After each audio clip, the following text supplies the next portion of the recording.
viewers, welcome to Social Being Reaction and Review. Viewers, हाल ही में release हुआ circus film का एक छोटा सा डेट अनाउंसमेंट टीज़र मैंने देख लिया है। आई एम श्योर कि आप लोगों ने भी देख लिया होगा। तो आज मैं इस छोटे से टीज़र का एक रिव्यू करूँगा, एक रिएक्शन दूंगा कि मुझे कैसा लगा और ये छोटा सा टीज़र देख के मुझे फ़िल्म के बारे में क्या समझ में आया।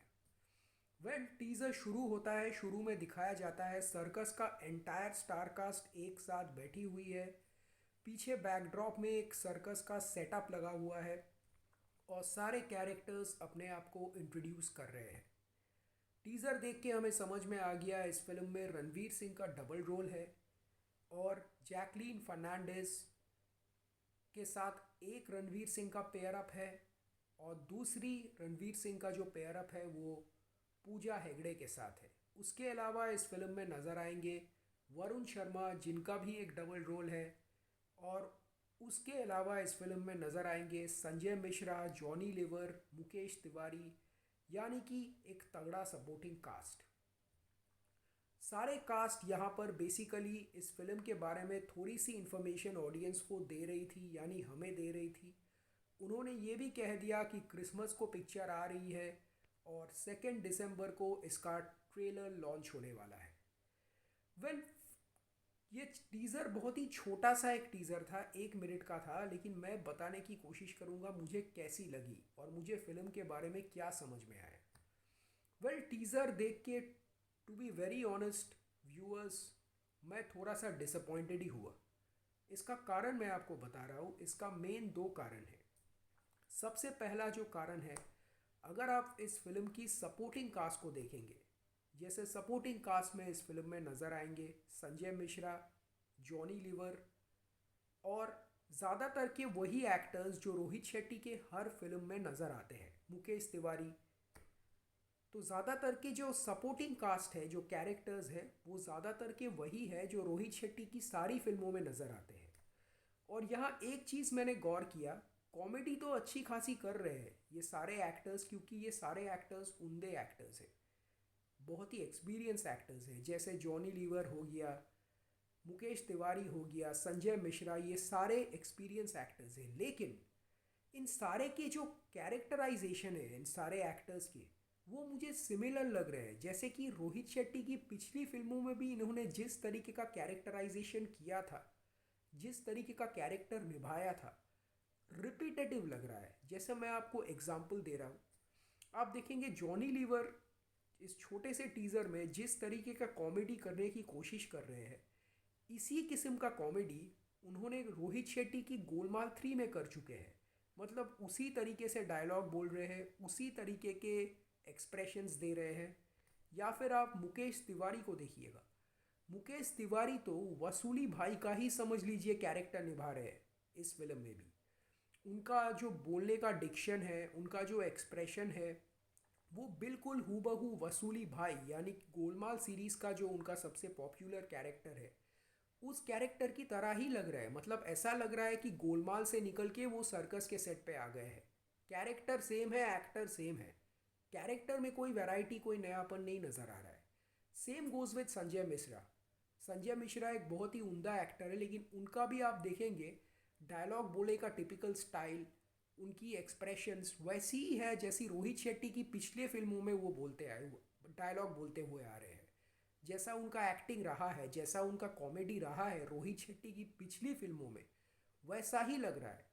तो ये तो पहला पॉइंट हुआ कि जो आपका कैरेक्टराइजेशन है सारे कैरेक्टर एक्टर्स के इस फिल्म के, एक तो वो सारे कैरेक्टर एक्टर्स सेम है जो रोहित शेट्टी की हर फिल्म में होती है, और उनका कैरेक्टराइजेशन भी बिल्कुल सेम है, कुछ अलग नहीं है। उनका कॉमेडी करने का स्टाइल, उनका डायलॉग, सब कुछ रिपीटेटिव लग रहा है। ऐसा लग रहा है कि इस तरीके का कॉमेडी इन एक्टर्स के थ्रू, इन एक्टर्स के द्वारा, इस तरीके का एक्टिंग हम रोहित शेट्टी की पिछली फिल्मों में भी देख चुके हैं।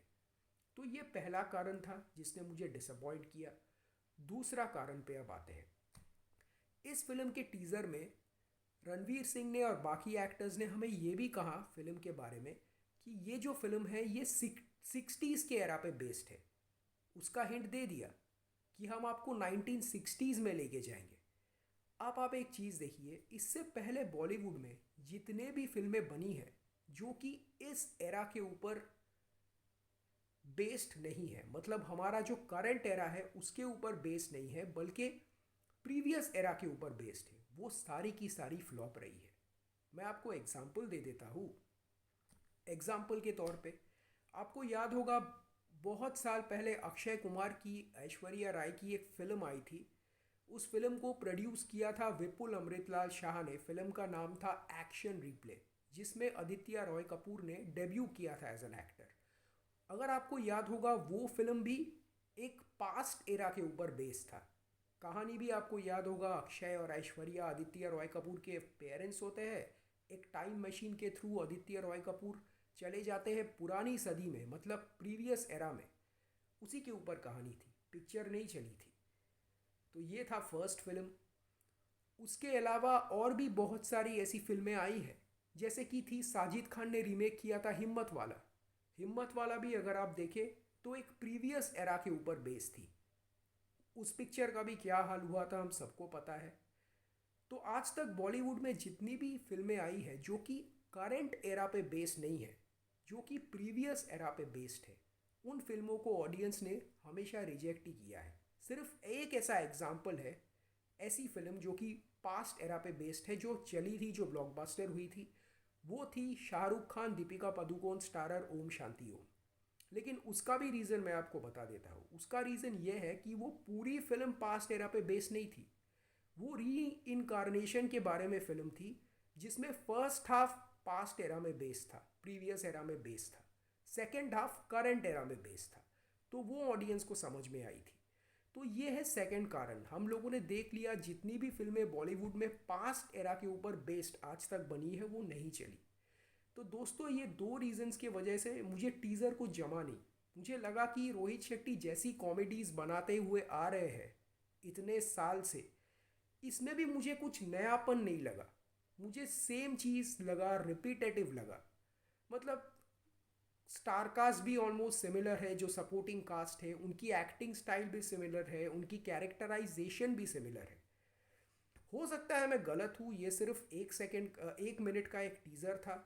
अभी 2 दिसंबर को इसका ट्रेलर आएगा, तो जैसे ही मैं ट्रेलर देखूँगा तब और ज़्यादा समझ में आएगा कहानी के बारे में। तो दोस्तों, ये था मेरा reaction regarding Cirkus date announcement teaser.